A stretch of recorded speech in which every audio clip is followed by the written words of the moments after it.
Asia. And I think one has to ask him this question too, because at one point, Lashkar-e-Taiba, when it was still going under that name and not become Jamaat-ud-Dawa, it was operating in Central Asia, up to Chechnya, in the North Caucasus and in Uzbekistan. Some of these guys later on came and lived among our people in South Waziristan and North Waziristan. In the latest blast, a suicide bomber blast in Moscow, the Russians say that the thing was planned in somewhere in Pakistan because it has an Arab signature.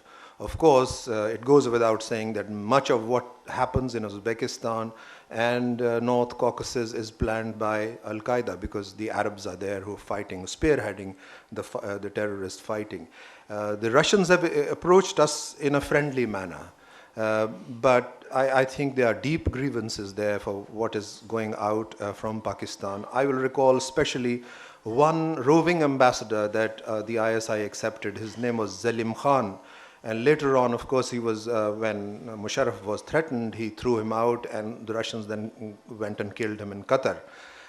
I would like to know from Ahmed Rashid, how much are the Central Asian states bothered by us, by the non-state actors who are taking shelter on Pakistani territory? Well, I mean, first let me say that, the main movement in Central Asia, the IMU, was an indigenous movement, the Islamic movement of Uzbekistan, which began in Uzbekistan, and they were thrown out of Uzbekistan. They fought a brief kind of police action against the Uzbek state. They went to Tajikistan. They took part in the civil war in Tajikistan, which I covered, and I covered the IMU also there for 5 years, and they got enormous battle experience.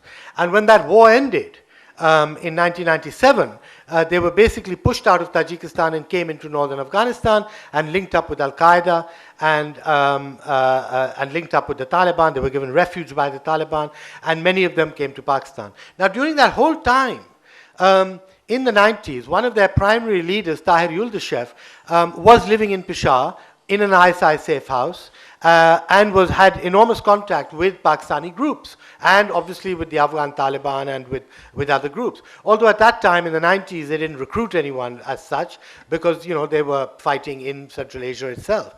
Now in 2001 they fought with the Taliban. They were defeated and bombed by the Americans. They suffered huge casualties, and the remnants came into FATA and joined up with Al-Qaeda and the Afghan Taliban and lived in FATA. Some of them got married locally, and they created a quite lethal force which fought initially in Afghanistan and then started fighting inside FATA. It's a very complicated story. Started fighting inside FATA, started fighting the Pakistan army, joined up with various local Pakistani Pashtuns, and essentially became a kind of mercenary force. They were there for whoever would keep them, whoever would pay them, whoever would allow them to stay in their territory, they would fight for them. So it became, their loyalties constantly shifted until the last 2 or 3 years when they started moving back into Central Asia. Now, certainly in Central Asia, in this present action, they have recruited quite a few Pakistanis. Because don't forget, the Chechens were here in the 90s.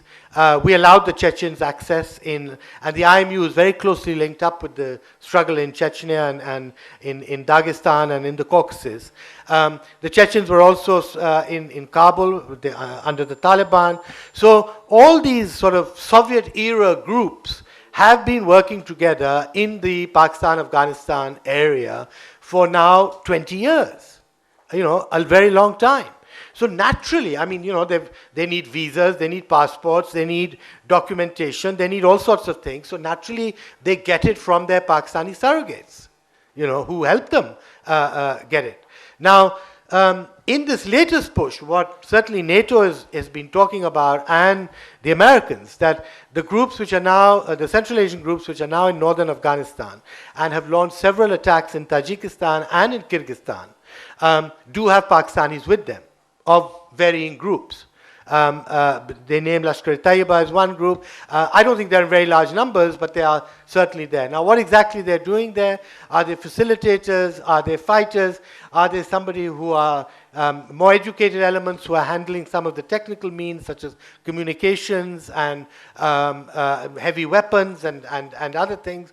But the fact is that these groups, many of them have left Pakistan, many of them are now in Central Asia or in northern Afghanistan, and they are spreading. Likewise goes for the Chechens.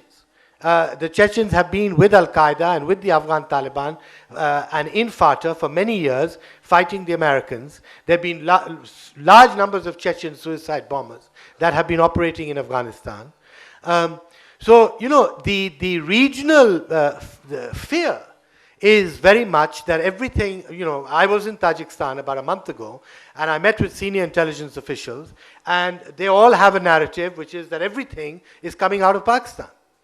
And you try and explain, look, it's a bit more complicated than that. There are other groups, and it's not all coming out of Pakistan. There may be individuals from Pakistan involved, but it's not all coming. And they have their narrative is very much a Soviet-era narrative. The Soviet era was what? That the Mujahideen in Afghanistan in the 1980s are fighting the Soviet Union because they have bases and sanctuaries and money in Pakistan.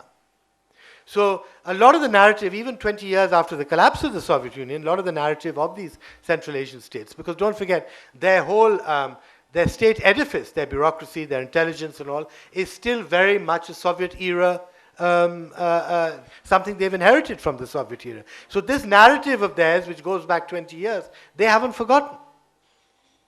Yeah, that brings me to another question.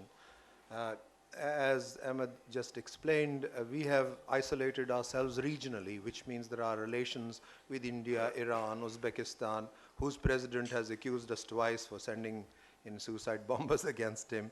And in a way also Russia, they have expressed their dissatisfaction with the policies that Pakistan has been following. What about the global level? Since Ahmed goes to address people in America and in Europe, what is his sense of our isolation at the global level? Do we have genuine support anywhere at that level or even in the Islamic world? Look, I think this is one of the crises of the state, which again, we are not, which the politicians, the government, the military, is not acknowledging, which is that we are globally considered a bloody nuisance to almost everyone. And I was speaking with someone just a couple of days ago, and you know, who's an ambassador in Islamabad, and that ambassador said to me, God forbid that you have another catastrophe in the next 6 months to a year, because another flood or another earthquake, because nobody will come to help you. Now, I felt really ashamed to have to hear that, because people are so, and they admit that we haven't given this flood money because half of it has been wasted or corrupted, or you know, you're not raising taxes, you're not being able to generate income for yourselves, etc. So you know, the global frustration with Pakistan is, you know, at so many different levels, which is of course part of the national narrative right now. I mean, the blasphemy issue, which is an international issue, the Pope has spoken about it. You know, the issue of the economy and the IMF, the fact that the rest of the world is really fed up with the failure of the government to come up with an economic plan which raises revenues, raises taxes, and stops printing banknotes at the state bank here in Karachi. The policies in Afghanistan, the policy regarding the Mumbai attack and the failure to do anything with the culprits in Lashkar-e-Taiba. Hafiz Saeed has been wandering around in Karachi. He's been in Lahore. He's leading demonstrations all over the country on this blasphemy thing. This was a guy who's supposed to have been under some kind of, you know, house arrest or some kind of, keeping his head down at least. I mean, he's leading people, 20,000 people all over the country. So, you know, I mean, I think, and at the regional level, look, we don't have any friends in the region. Now, I mean, my argument is, how do you pursue an Afghan policy without any friends in the region? India is not your friend. Iran is not your friend. Certainly, the Central Asian states are at odds with you, and Russia is at odds with you for a whole variety of reasons. The Arabs, let me tell you, are no longer going to support, they officially, I mean, there's a lot of aid, I think, privately coming to the Taliban and even to Al-Qaeda by Arab princes, but the Arabs are not friends of yours. They are not going to support you in a bid to create a quasi-Taliban regime in Kabul. You know, they've had it up to their eyeballs with Al-Qaeda. They're trying to, punish and rehabilitate Al-Qaeda. And they're very nervous because new Al-Qaeda keeps popping up and they keep coming in from Pakistan. And they, Arabs and Pakistanis and people from other national groups. So I think so we're left perhaps with China. China has its own gripe about the Uyghurs, the Chinese Muslims who've been involved in Afghanistan, who've been in Guantanamo, who've been fighting here, who have access into Pakistan and Afghanistan through Pakistan, who've been at Jamaat-e-Islami madrasas and various other madrasas. So, I think, we have a real, and that I think should be the main focus. I mean, we should be in the business, given our economic and social and political crises that we face, we should be in the position of making friends, not enemies, both in the region and in the world. Yes, the world takes us seriously because, we have 110 nuclear weapons. And, everybody's very scared about what happens to those 110 nuclear weapons.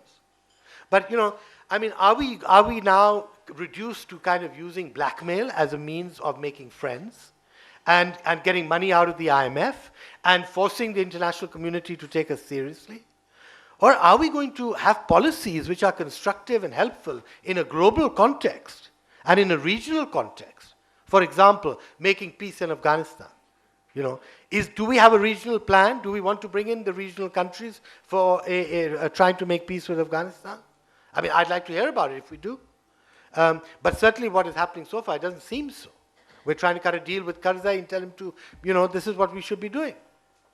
So I think, this issue of isolation is very acute.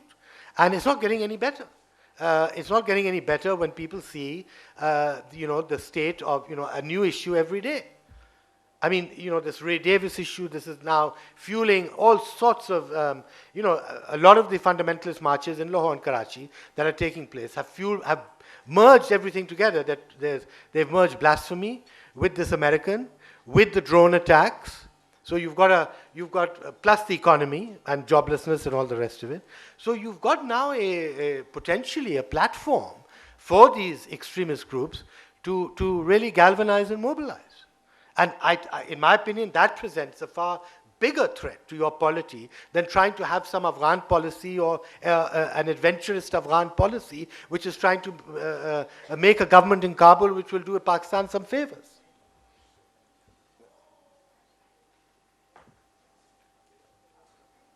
We know that Pakistan has been the shelter of many terrorists from all over the world.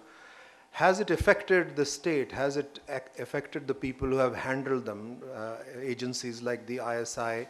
Because we suddenly discover that two former members of the ISI declared themselves sympathizers with the Taliban. One of them actually said that I'm with Al-Qaeda. Khalid Khwaja, for instance, who was an Air Force pilot, went into the ISI and then was kicked out and literally joined Al-Qaeda and got Osama bin Laden to meet with Mian Nawaz Sharif when he was his personal pilot.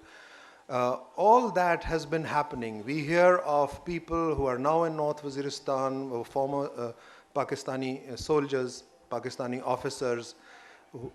What is your musings about the nature of the state in Pakistan, its transformation from what it was and what it has become while handling the Taliban question and while seeking strategic depth in Afghanistan? Well, I think it's been part of an overall policy, the use of non-state actors as a tool of foreign policy. This is essentially what we've been doing for the last 30 years. Whether we look at Kashmir or we look at Central Asia or Afghanistan or almost anywhere in this region, our main foreign policy plank, unfortunately, has been the use of non-state actors. And that obviously has had huge repercussions inside the country. This expansion of Talibanization in the country, or militancy, or whatever you want to call it, has not happened out of accident. It is not, it has been very heavily state-sponsored for many years. Now, clearly, the state is not sponsoring what is happening now. They're fighting, we've lost 2,000 soldiers fighting the Pakistani Taliban in the tribal areas. And certainly we are very worried at the input that they moved into SWAT and all the rest of it. But the fact is that what we are not rectifying are our policies which are still related to the, we want to differentiate that the Pakistani Taliban who are attacking the Pakistan army are bad guys and they should be killed, but the Afghan Taliban who are killing Americans in Afghanistan, they are good guys and they shouldn't be killed and they should be kept. Well, you can't have this this dualism in your foreign policy and still pretend that you're a viable state, because you're not. And you're not conducting policies which have anything to do with the global compact that exists, and all these various bodies and groups around the world, including the United Nations, that you belong to. So, and of course, it had a huge impact look at Salman's death. The fact that, is it an accident that, a top-rated, vetted, high security cleared a bodyguard should have shot this guy dead? Clearly, there are other people in the police forces, in the security establishment, who have the same kinds of views and who probably feel that this guy is a hero, why not me be a hero? And that is extremely worrying, tomorrow we could have politicians and generals and top people in the establishment knocked off. And just like Salman was. And I think that is something that, unfortunately has been, we have been reaping the whirlwind for the last 30 years. This is not some aberration. And the fact that, and what did we get as a result of the death was, as you know, the whole euphoric kind of thing of calling this guy a hero.